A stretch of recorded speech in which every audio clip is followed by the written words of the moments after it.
Bonsoir à tous, merci de votre attention. Voici les titres de l'actualité de ce mardi. Pour la première fois, la justice reconnaît que les essais nucléaires français ont pu avoir des effets sur la santé des soldats exposés aux radiations. Le tribunal militaire de Tours a condamné l'armée à indemniser un ancien caporal atteint d'une maladie des muscles. Plus de 200 dossiers de ce type sont en ce moment en cours d'examen. Le gouvernement Villepin revient sur les réformes du gouvernement Raffarin. L'application de la loi Fillon est reportée, la loi Perben 2 sera modifiée et le lundi de Pentecôte travaillé pourrait être remplacé par une augmentation de l'impôt. Ce déminage des dossiers sensibles intervient à la veille de la déclaration de politique générale du nouveau Premier ministre. Bernard Tapie joue son avenir financier devant la justice. L'homme d'affaires estime avoir été privé d'une plus-value par le Crédit Lyonnais lors de la vente d'Adidas. Si la Cour d'appel lui donne raison demain, ses dettes seraient effacées. Encore une alerte à la canicule au Portugal. L'été n'a pas encore commencé, mais le thermomètre va déjà passer les 40 degrés. Un important feu de forêt s'est déclaré au nord de Lisbonne. La poussée des églises évangéliques en France. Le phénomène venu des États-Unis atteint notamment les banlieues. Souvent improvisées dans des entrepôts, les salles de prière ne désemplissent pas. C'est le dossier de cette édition. Enfin, cette nouvelle phase dans les essais en vol de l'A380, les pilotes ont testé l'avion en procédant à des décrochages d'altitude et pour la première fois, des équipes de télévision ont pu filmer l'intérieur du géant désert. Une brèche a donc été ouverte aujourd'hui par les tribunaux militaires, une brèche dans la défense de l'armée. Ces tribunaux ont fait le lien pour la première fois entre la participation d'un soldat aux essais nucléaires en Algérie dans les années 60 et la maladie des muscles qui le paralyse peu à peu. André Mézières, c'est son nom, à 65 ans. Il se battait depuis 2 ans pour obtenir réparation. À Tours, François Privat, Alain Darigrand. Merci beaucoup. André Mézières est ému. Le tribunal des pensions militaires vient de reconnaître son invalidité à vie.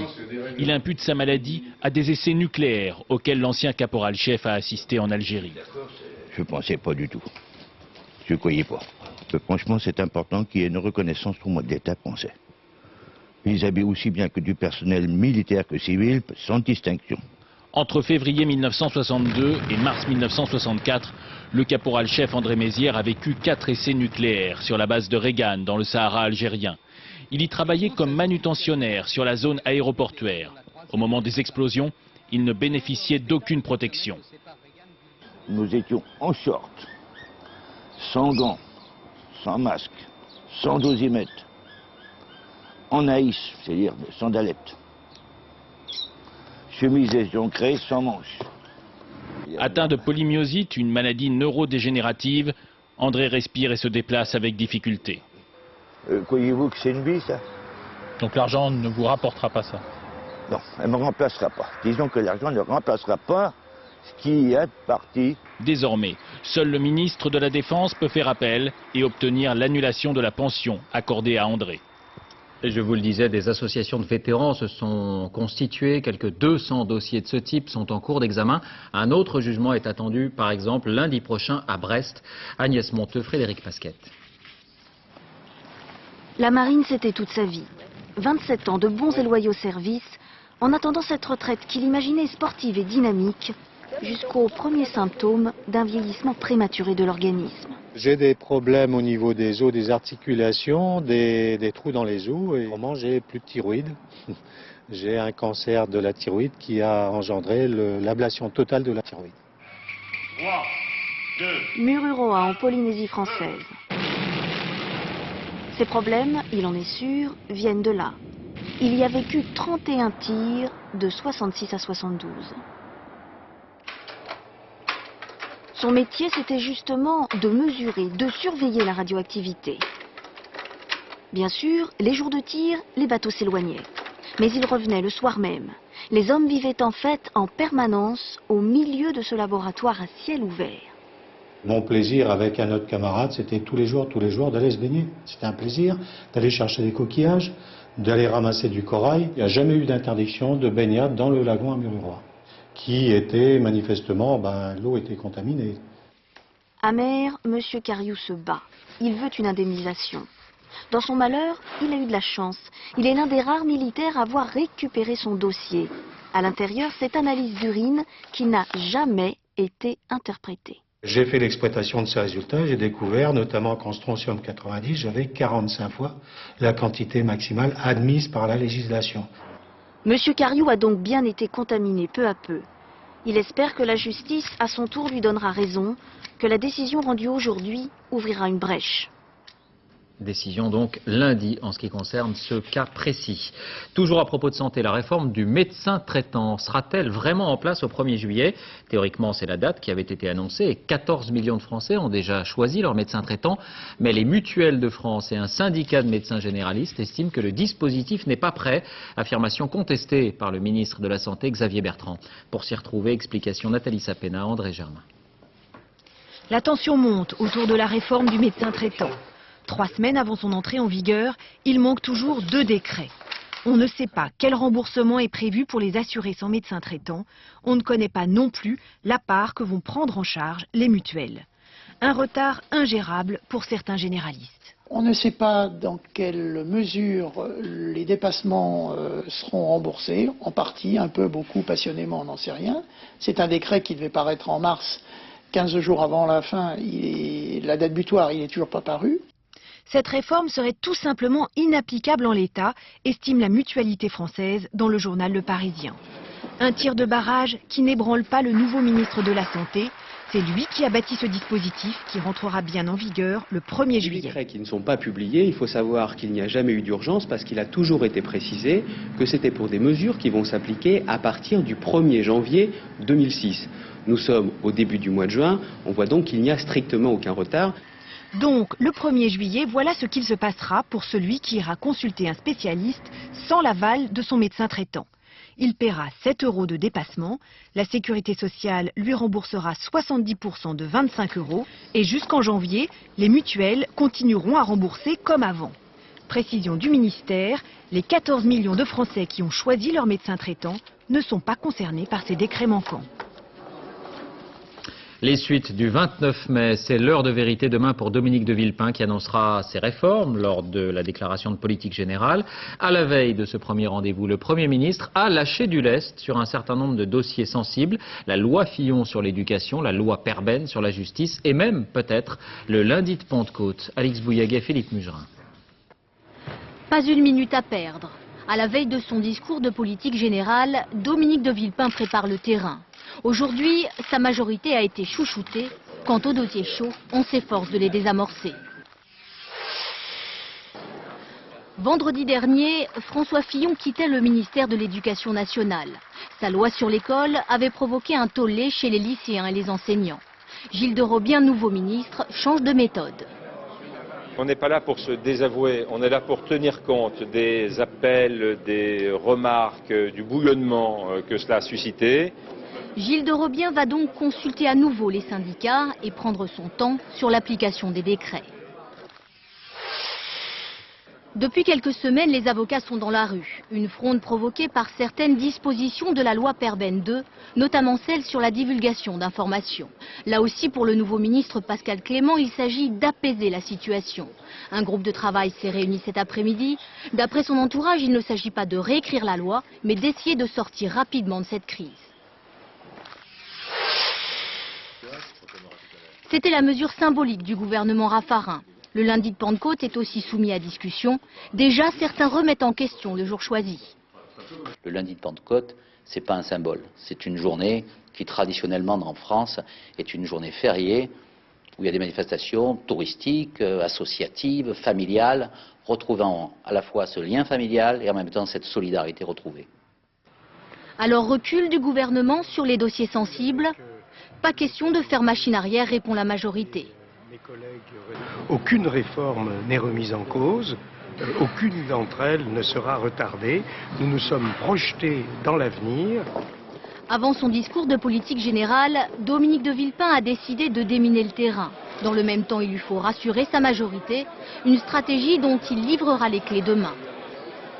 Et on le sait d'ores et déjà, l'UDF ne prendra pas part au vote demain. Elle ne votera donc pas la confiance au gouvernement de Dominique de Villepin. C'est ce qu'a annoncé tout à l'heure le député UDF Rudy Sall. C'est la première fois depuis le début de la législature que l'UDF ne votera pas la confiance. Vous l'avez compris, Dominique de Villepin est d'abord attendu sur l'emploi. Certains exemples étrangers pourraient inspirer les réformes. On a parlé de la Grande-Bretagne, mais il y a aussi le Danemark. Là-bas, le chômage a été divisé par 2 en 10 ans grâce à un double dispositif. Flexibilité flexibilité pour les contrats de travail, il n'y a pas de durée légale du travail, le licenciement est libre et dans le même temps, sécurité pour les salariés. Les chômeurs sont indemnisés à 90%, mais ils sont tenus d'accepter les propositions qui leur sont faites. Envoyés spéciaux au Danemark, Vincent Fourcade, José Boulestex. Dans un an, tout aura disparu. Cette chaîne de fabrication de masques respiratoires part pour la Chine. 50 personnes à licencier et au Danemark, il n'y a rien de plus simple à faire. Pour les ouvriers qui sont là depuis moins de 6 mois, ni préavis ni justificatif. Plus de 6 mois, un préavis qui peut aller jusqu'à 70 jours et vous n'avez pas d'indemnité à verser. Côté employés, surprise, c'est la sérénité qui prime. Ils comprennent tout à fait la décision du patron. On sait qu'ils sont moins chers en Chine, donc il faut y aller. Ils gagnent 12 fois moins que nous et ils travaillent beaucoup plus. Donc nous sommes exigeants, mais pas eux. De futurs licenciés plutôt confiants dans l'avenir, bienvenue au Danemark. Une méthode ici, aucun frein au licenciement, en échange d'une solide prise en charge des chômeurs. Dans certains cas, ils peuvent ainsi toucher jusqu'à 90% de leur ancien salaire. Torkil, lui, cherche du travail depuis 2 ans et demi. Il reçoit près de 2000 € d'indemnité chaque mois. Aujourd'hui, il a rendez-vous avec sa conseillère pour l'emploi et pas question de se défiler. Si je décide de ne pas venir, je risque de perdre toutes mes allocations. Alors, il faut que je vienne et que je suive toutes les règles. Et les règles sont simples, 2 formations à suivre par an, prouver une recherche effective de travail et pas de temps à perdre pour retrouver un emploi. Au bout de 4 ans, plus d'allocations. Le risque de perdre toutes ces allocations oblige le chômeur à se motiver et à se prendre en charge pour retrouver du travail. Résultat, un taux de chômage divisé par 2, il est aujourd'hui proche des 5%. Mais reste à savoir si ce qui marche dans un royaume de 5 millions d'habitants pourrait produire les mêmes effets dans un pays comme la France, 12 fois plus peuplé et à la culture sociale fondamentalement différente. Le Danemark qui fera savoir dans quelques jours s'il maintient son référendum sur la Constitution européenne. En revanche, la République tchèque a indiqué aujourd'hui que, comme la Grande-Bretagne, elle renonçait à l'organiser. La crise de confiance qui touche l'Europe en ce moment est telle que certains s'interrogent même sur le maintien de l'euro. En Italie ou en Allemagne, des voix s'élèvent pour renoncer à la monnaie unique et revenir aux monnaies nationales. Nathalie Moisan, Jean-François Renou. C'est la faute de l'euro exactement. Pourquoi ? Parce que depuis qu'il y a l'euro, tout a augmenté. L'euro a-t-il eu un impact sur les prix? Oui, répondent les consommateurs. C'est vrai qu'avec l'effet des arrondis, les prix des articles de consommation courante, votre café, votre journal ou vos légumes ont augmenté. Mais globalement, si l'on tient compte des prix de l'électroménager ou des voitures, l'inflation est stable, 1,8% sur un an. Quel est l'impact de l'euro sur l'économie? Une croissance forte, on y croyait il y a 6 ans. Aujourd'hui, les résultats médiocres alimentent les critiques, d'autant que les exportations sont plombées par l'euro fort.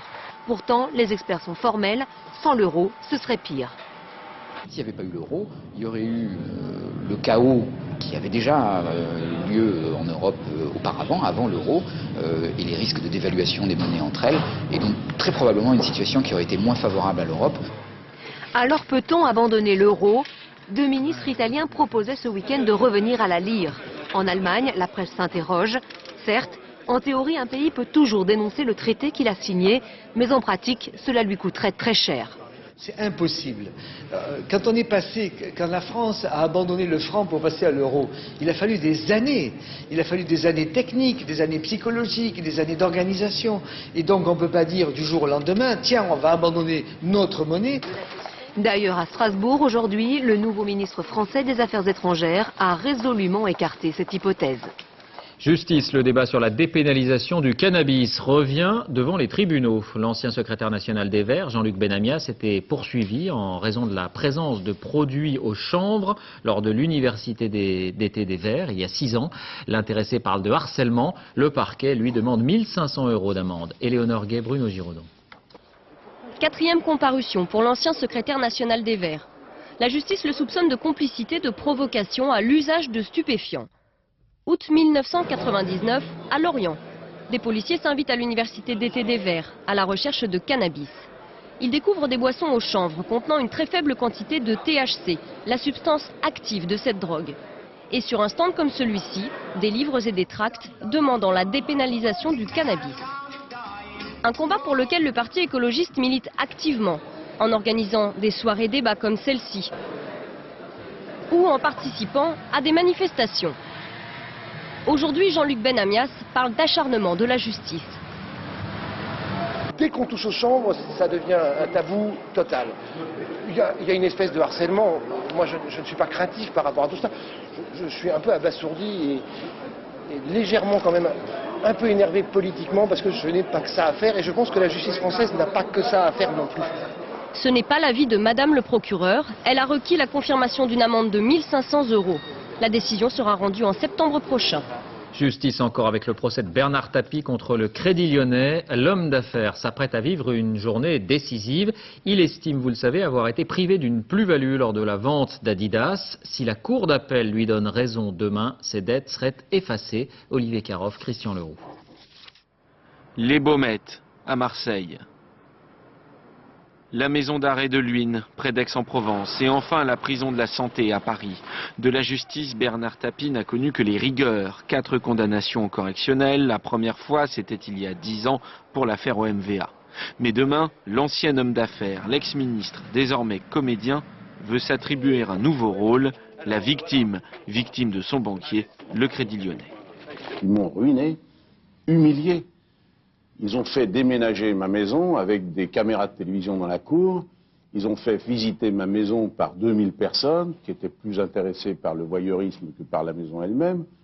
Et ils m'ont mis en liquidation des biens. Pendant ce temps-là, ils faisaient fortune sur mon dos.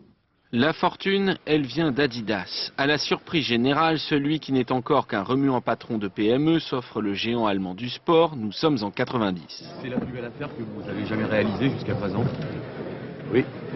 2 ans plus tard, Bernard Tapie a une nouvelle priorité, la politique. Devenu ministre, il ne veut plus s'occuper d'Adidas qui perd de l'argent. Il charge le Lyonnais de trouver un acheteur. Sa banque dit avoir scrupuleusement rempli la mission.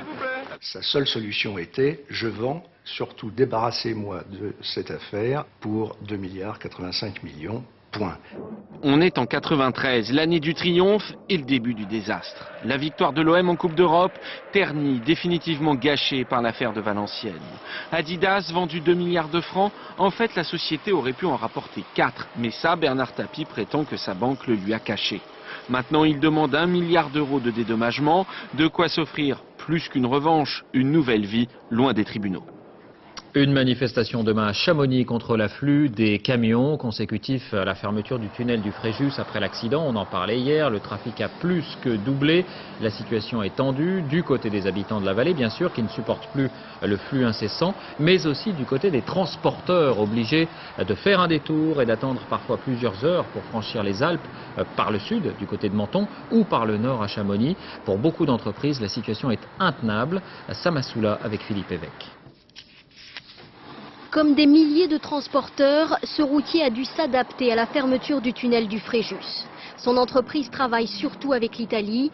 Depuis 3 jours, ses chauffeurs empruntent le tunnel du Mont Blanc, soit un détour de 300 km. Vous preniez le Fréjus, vous faisiez l'aller-retour dans la journée. C'est-à-dire qu'on pouvait vider notre client, recharger et revenir à la base de Saint-Rémy ou à Modane, que là maintenant on ne peut plus. Avec les temps de trajet, on ne peut plus. Ouais, tu fais pas demi-tour, hein. Le transporteur accuse déjà 1 à 2 jours de retard dans ses livraisons. Depuis ce centre d'exploitation, il gère les difficultés de ses 230 chauffeurs. Ouais, à Auch, ça s'est passé comment? Quel bordel. Le bordel, ouais, non, mais ça je m'en doute, c'est le bordel. Si cette fermeture dure dans le temps, ça peut être une menace pour votre entreprise? Ah, ce serait une catastrophe. On n'ose même pas l'envisager aujourd'hui. À titre exceptionnel, l'entreprise a obtenu une dérogation pour emprunter un col de montagne habituellement interdit aux semi-remorques. Et c'est comme ça depuis lundi. Pour rejoindre l'Italie, les poids lourds se replient sur les cols de montagne, la vallée du Rhône, mais surtout le tunnel du Mont Blanc qui a doublé ses 1300 passages quotidiens de camions. Une augmentation du trafic qui fait craindre des pics de pollution dans la vallée de Chamonix, mais pour l'heure, pas d'alerte. Si vraiment l'épisode de report du trafic dans la vallée de Chamonix devait se prolonger jusqu'à l'hiver prochain, par contre, certaines journées pourraient présenter un petit peu plus de risques au regard de la pollution de l'air. Demain sera une journée test. Le mercredi est traditionnellement le jour le plus chargé en trafic de poids lourds. Et à propos de circulation, ce nouveau chiffre, très encourageant, le nombre de tués sur les routes a encore baissé de 8,5% au mois de mai par rapport à mai 2004.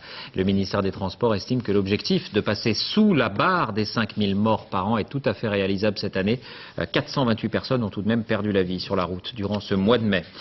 Une nouvelle série d'essais pour le paquebot désert, l'Airbus A380. Cette fois, les pilotes ont procédé à des décrochages d'altitude pour tester les réactions de l'appareil. Et pour la première fois, vous allez découvrir l'intérieur de l'avion, car des équipes de télévision ont été autorisées à embarquer. Isabelle Delion, Nicolas Oher. À côté de lui, certains avions ont l'air de jouets. L'A380 a beau en être à son 19e vol d'essai, il suscite toujours l'étonnement, même parmi les mécaniciens qui ont préparé son décollage ce matin. Ce que je ressens, de la fierté, de l'admiration, et je m'en lasse pas. Exceptionnellement, aujourd'hui, les pilotes nous ont laissé visiter l'intérieur. À côté des armoires bourrées d'électronique, d'énormes bonbonnes d'eau qui servent de lest. Voilà, petit souci sur ce reportage. Vous découvrirez en tout cas des images de l'Airbus A380 dans une émission spéciale, L'envol d'un géant. Ce sera dimanche soir à 20h50 autour de Michel Drucker, dont les équipes ont pu suivre dans la coulisse toutes les phases d'élaboration et de test de l'Airbus. L'envol d'un géant, un programme exceptionnellement donc dimanche à 20h50. Encore une alerte à la canicule au Portugal. On attend des températures de plus de 40 degrés. Le ministère de la Santé appelle à la vigilance. La grande vague de chaleur de l'été 2003 avait déjà fait 2000 morts, mais cette année, le pays est confronté à une sécheresse plus terrible encore, avec aussi les premiers incendies. Philippe Visserias. En quelques secondes, les flammes vont dévorer cette forêt de pins. L'incendie progresse rapidement, dans une végétation très sèche. Difficile de le combattre. Les 200 pompiers vont lutter toute la nuit, sans relâche, pour éviter que le feu n'atteigne le village d'Aliadas. Les habitants craignent de devoir subir à nouveau une gigantesque vague d'incendie, comme celle qui a ravagé la forêt portugaise à l'été 2003. Ce soir, 7 autres feux de forêt font rage du nord au sud du Portugal. Le pays affronte sa plus forte sécheresse depuis 60 ans. De nombreuses rivières sont à sec et dans les barrages, les réserves baissent dangereusement. Face à un phénomène d'une telle ampleur, le gouvernement prie la population de ne pas gaspiller l'eau, devenue une denrée précieuse. Le message est diffusé à la télévision. Il est temps de changer d'attitude, prévient l'Institut portugais de l'eau. Cette semaine, les températures atteignent 40 degrés dans certaines régions du Portugal, qui se préparent à vivre un été caniculaire. Le réchauffement climatique est au cœur d'une soirée événement ce soir sur France 2, avec d'abord une fiction futuriste écrite sur les conseils des meilleurs spécialistes du climat, sur la vie en Camargue en 2025, fiction qui sera suivie d'un grand débat à suivre donc à partir de 20h55 autour de Jean-Luc Delarue. La fameuse route de la soie redevient à la mode avec l'ouverture de la Chine. Cette ancienne piste pour les caravanes a nourri le commerce entre l'Europe et l'Asie pendant des siècles et des siècles. Aujourd'hui, on la parcourt pour l'aventure. Exemple, ces 8 poids lourds français qui viennent de faire la route de Lyon à Pékin à l'occasion de l'année de la France en Chine. Rencontre avec les peuples et aussi des paysages grandioses. Reportage en Mongolie, Philippe Rochaud, Sylvain Gillaume. Les contreforts de la Mongolie chinoise, c'est l'aboutissement d'une expédition de 20 000 km pour ces 8 poids lourds partis de Lyon pour Pékin. Ils auront suivi tout l'itinéraire de la route de la soie, une ancienne piste caravanière où se côtoient monde paysan misérable et développement effréné. Philippe conduit le camion atelier. Il a beau être un ancien du Dakar, il a du mal à se faire à la conduite, à la chinoise. Ici, code de la route, il n'existe pas. Les vélos viennent à contresens, les voitures viennent à contresens. Tout est mélangé, les animaux avec des charrettes. Il faut être très vigilant.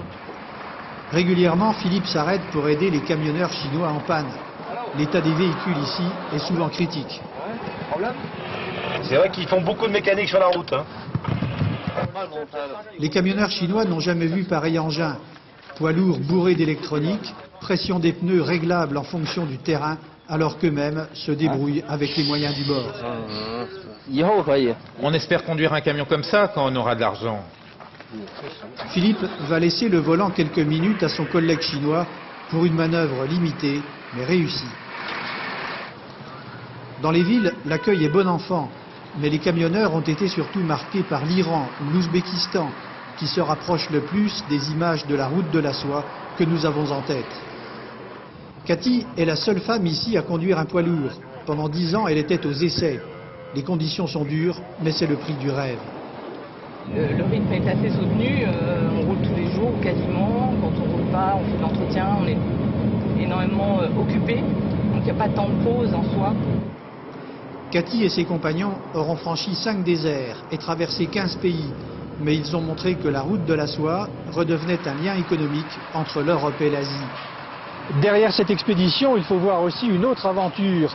L'alliance de Renault avec le principal producteur de camions en Chine va permettre à la firme française de s'imposer sur un marché qui produit déjà 400 000 véhicules par an. Benoît XVI marche sur les traces de son prédécesseur Jean-Paul II. Il a réaffirmé très fermement hier les dogmes de l'Église sur la vie humaine. Condamnation sans appel de l'avortement et des manipulations sur l'embryon. Et puis Benoît XVI a également condamné, je cite, les formes modernes de dissolution du mariage comme les unions libres ou encore les pseudo-mariages entre personnes du même sexe. L'Église catholique qui perd régulièrement des fidèles dans les pays occidentaux. En revanche, depuis quelques années, on observe un foisonnement des églises évangéliques. Le mouvement est parti des États-Unis, il est en pleine expansion en Amérique du Sud et il gagne aussi la France, notamment les banlieues. Un grand nombre de ces nouveaux adeptes sont issus de l'immigration africaine ou antillaise. L'aspect festif du rituel joue un rôle de premier plan. C'est le dossier de cette édition. Jamila Mimouni et Marc de Langenhagen ont suivi un pasteur venu justement des États-Unis. Voici leur reportage. Que nous puissions, Seigneur, passer un bon moment ensemble. Je te demande, Seigneur, de faire que ce match se passe bien, Seigneur, sans problème, accident, et que nous passions un bon moment, Seigneur. Amen. Amen. Comme à chaque fois, la prière précède le coup d'envoi. Nous sommes en banlieue parisienne et contre toute attente, le numéro 10 est pasteur. Mais pas n'importe quel pasteur. Il est évangéliste, américain, envoyé par son église de Seattle, la France, sa terre de mission. En tant que missionnaire en France, je suis premièrement envoyé ici pour, bien sûr, faire de l'évangélisation, mais je veux plus dire que je suis là pour... je suis un revivaliste, ce qu'on appelle un revivalist. Je suis plutôt ici pour réveiller la France, réveiller ce pays qui se dit la sœur aînée de l'Église. Évangéliser la France, on croit rêver. Pour le pasteur Leslie Joseph, nous sommes des âmes égarées, et lui, l'ancien Marine, touché par la grâce sur une base américaine au Japon, est là pour nous sauver. J'étais en boîte de nuit à Okinawa, et j'étais assis, une fille à droite, une fille à gauche, le bouteille de gin sur la table. Et il s'est passé quelque chose et je me suis senti vraiment vide. Nous avons eu une bagarre et c'est arrivé que j'ai entendu une voix intérieure dans mon cœur qui me dit que ce monde-là ne m'apportait pas le bonheur. Et j'ai descendu de la boîte de nuit, j'ai demandé un signe à Dieu et je l'ai eu. Un show à l'américaine où se mêlent gospel et rythmique un peu zouk pour séduire les déçus du catholicisme en majorité antillais et gitan. Un langage simple, direct, qui fait mouche. J'ai rencontré une fois Grégory et j'ai noté son nom dans ma tête. Parce qu'il est important pour moi. Et il y a des gens qui peuvent vivre pendant 15-20 ans sur le même palier et son voisin n'a jamais bu un café chez lui. Je suis rentrée à l'église catholique Boisdouille, je sortais à Boisdouille. Hein? Ici, on nous apporte la joie. Le pasteur, quand on est jeune, on a beaucoup de questions qu'on se pose. Donc le pasteur est là pour nous, donc on peut parler de tout et de rien. Donc tout ce qui concerne la sexualité. C'est pour ça que les jeunes ne viennent pas à l'église, parce que les jeunes cherchent ce qu'il y a de... ce qui bouge. Amen. Les jeunes, au lieu de venir à l'église, et quand ils viennent à l'église, ils ont une dure semaine. Et quand ils viennent à l'église, c'est Dominicum Santum. Bonjour mon frère, comment tu vas? Il ose même une publicité comparative avec l'église catholique, la concurrente qui vieillit, un recrutement du clergé qui s'effondre. Il est certain que les évangéliques nous ont beaucoup provoqués. Ils nous ont provoqués parce qu'ils ont réintroduit la rhétorique, le geste, la chaleur, le sentiment, le visible. Dans nos églises, il n'y a pas beaucoup de visible. Il y a relativement peu de musique et souvent de la mauvaise. Il n'y a pas beaucoup de paroles chaudes. Il y a une parole un peu distante. On a une inquiétude parce que cette foi très immédiate peut résonner un peu extraordinaire. Elle est aussi un peu binaire. Elle est parfois même un peu intégriste, il faut le dire. Intégriste au sens où la vérité serait en noir et blanc. Les évangélistes jouent à fond la carte du charisme, de la proximité et de la chaleur. Le bac, plus que 36 heures d'attente avant la découverte des sujets de philosophie. On compte très exactement 634 168 candidats pour cette QV 2005. Bonne chance si vous en faites partie. Et dans beaucoup de familles, le bac mobilise un peu tout le monde. Un père qui assure les révisions, une maman qui fait les massages relaxants. Reportage Nabila Tabouri, Didier Morel. Vincent, le papa. Marie, la petite sœur. Et Isabelle, la maman. Toute une famille qui, depuis quelques semaines, vit au rythme de Julia et de ses révisions pour le bac. Le plan Marshall, quelle année et c'est quoi? Pour l'histoire, c'est papa qui s'y colle. Interro régulière sur les grands classiques. Julia est candidate au bac économique et social. À 2 jours des épreuves, la présence de ses parents est plus que jamais indispensable. Elle est terriblement stressée, angoissée. Donc, j'essaie de la rassurer en lui disant qu'il n'y a pas de raison que ça ne marche pas le jour du bac. Une vraie répartition des rôles. Pendant que papa aide aux révisions, maman veille sur le bien-être de Julia. Alimentation équilibrée et pas qu'anti-stress, ils sont devenus ses meilleurs coachs. C'est vrai que même si c'est un examen parmi tant d'autres, il y en aura d'autres après, c'est un moment important, il faut qu'elle sente qu'on est là.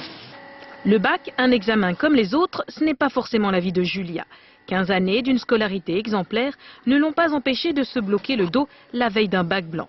Les massages de sa mère font alors des miracles. Comme ça me détend énormément, après je suis forcément moins fatiguée, donc j'ai moins de difficultés à me concentrer pour travailler, pour me mettre au travail surtout, parce que c'est ça qui est le plus difficile. Et même les jumelles sont mises à contribution. Les 2 espiègles ont été priées de ne plus chahuter leur sœur. Parce que sinon on va être stressé, alors on va pas aller lui faire rater ses devoirs. Une consigne qu'elles auraient dû tenir jusqu'à la fin des épreuves le 17 juin prochain, c'est raté. Retour maintenant à Toulouse pour ce reportage interrompu tout à l'heure sur ces nouveaux essais, concluant semble-t-il pour l'A380 avec, je vous le disais, les premières images de l'intérieur de l'Airbus. Isabelle de Lyon, Nicolas Auer. Alors décidément, on a vraiment un souci avec l'Airbus A380. Le voilà, il décolle. À côté de lui, certains avions ont l'air de jouets. L'A380 a beau en être à son 19e vol d'essai, il suscite toujours l'étonnement, même parmi les mécaniciens qui ont préparé son décollage ce matin. Ce que je ressens, de la fierté, de l'admiration, et je m'en lasse pas. Exceptionnellement aujourd'hui, les pilotes nous ont laissé visiter l'intérieur. À côté des armoires bourrées d'électronique, d'énormes bonbonnes d'eau qui servent de lest. Peu de sièges, mais des ordinateurs, des capteurs. À chaque essai en vol, 6000 paramètres sont systématiquement mesurés. Le fait que nous avons fait 18 vols dans ce premier mois de vol, ça montre le niveau de confiance et le niveau de disponibilité, de maturité de l'avion. On est allé au-delà des limites vers les basses vitesses, puisqu'on a fait ce qu'on appelle des décrochages, c'est-à-dire descendre jusqu'à la vitesse minimale à laquelle l'avion ne peut plus voler. Décrochage encore au programme aujourd'hui et frisson en perspective pour un nouveau à bord. L'un des ingénieurs navigants d'essai, impatient comme jamais. Tous les navigants qui sont ici rêvent de voler sur cet avion. Tous. Et aujourd'hui, c'est la concrétisation. Voilà. L'avion suscite toujours le même enthousiasme qui contraste avec le calme olympien de l'équipage, dont voici les images exclusives du premier vol. Chez Climb Thrust Power, je vais mettre 70%. Oui. Et 7,5, s'assied. Hop, bon. Ah, c'était un vrai plaisir, hein. Ouais, vraiment, comme au Cibu. Waouh! C'est en toute confiance que l'avion se présentera au Salon du Bourget pour une série de démonstrations avant une nouvelle phase d'essai destinée à malmener la carcasse de ce géant des airs. Voilà, et rendez-vous donc dimanche 20h55 autour de Michel Drucker pour la suite de ces images inédites. Santé avec cette nouvelle étude sur l'obésité et le surpoids. Depuis longtemps, on sait que c'est dans les familles les plus modestes que les cas sont les plus nombreux. La nouveauté de cette enquête, c'est que le sud de la France est maintenant concerné, le Languedoc par exemple, et ce sont les jeunes, beaucoup plus que les parents, qui sont touchés. Les experts évoquent un changement de mode de vie des nouvelles générations. Sophie Rodiesi d'Envercous. Le Languedoc-Roussillon, c'est la Méditerranée et théoriquement l'alimentation qui va avec. Une cuisine riche en fruits et en légumes. On a toujours cuisiné des plats à base de tomates, d'oignons, etc., huile d'olive. Ce qui est encore vrai pour les adultes ne l'est peut-être plus pour les enfants. Aujourd'hui, dans la région, le poids des jeunes est sous surveillance. 17% des moins de 18 ans sont trop gros. Dans cette école de Nîmes, on sensibilise les enfants à une alimentation équilibrée dès le CP. Oui. Et là, il y a quoi en ce moment comme fruits? Les kiwis, les pêches, carottes. C'est des fruits, les carottes? Ils vont arriver à la maison en me disant, moi je voudrais manger ça parce que j'en ai mangé à l'école, parce que c'était bon, parce qu'on m'a dit que ça fait du bien. Et les parents, en général, suivent dans un premier temps. Sensibiliser, c'est bien, mais il y a la réalité. Baisse de l'activité physique, repas pris à la va-vite comme dans le Nord, et des légumes produits sur place, vendus aussi cher qu'ailleurs. Le verdict de la balance devient impitoyable pour les enfants. Et puis il y a la précarité qui n'épargne pas la région, avec par exemple 16% de chômeurs dans le Gard. Manger équilibré devient presque un luxe. On prend pour s'alimenter les aliments qui sont les moins chers et qui sont souvent les plus caloriques. On consomme assez peu de poissons, vous connaissez le prix du poisson, frais en tout cas. Hein. Donc tout ça, ces facteurs économiques sont des facteurs limitants au bien manger, c'est sûr. L'obésité devient aujourd'hui un marqueur de la pauvreté. Autrement dit, quand les parents se serrent la ceinture, les enfants prennent du poids.